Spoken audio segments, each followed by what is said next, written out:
पूजा, हे का बांधलंय असं डोक्याला तू? काय नाही हो, थोडस डोकं दुखतंय. बरं ते जाऊ द्या, तुम्ही कधी आलात? तुमच्यासाठी चहा ठेवू? चहा बिया काय ठेवू नकोस. हे डोक्याचं बांधलं ना ते पहिले सोड. बापरे, तुला तर पूजा ताप आहे भरपूर. अहो मी ठीक आहे, तुम्ही नका काळजी करू. कशाची ठीक आहेस?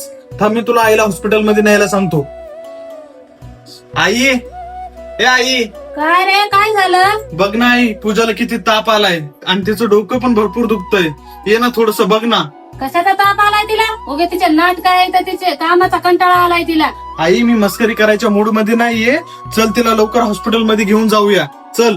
मी काय तिला हॉस्पिटल मध्ये नेणार नाही. तुझी बायको आहे, तू बघून घे, मला काम आहेत भरपूर. आई, तू असं बोललीस ना, यावर मला एक गोष्ट नक्की कळली. सासू कधीच आई बनू शकत नाही. हे बोलून ना ते तू सिद्ध केलंस. चल पूजा, चल, मी तुला नेतो हॉस्पिटलला. आणि हो, नेतोय मी हिला हॉस्पिटल मध्ये. पण जाता जाता तुला एक गोष्ट सांगतो.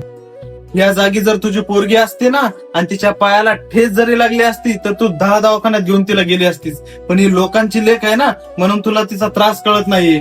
नेतो मी हिला दवाखान्यात, पण ह्यानंतर मला कळालं की कधीच सासू आई बनू शकत नाही.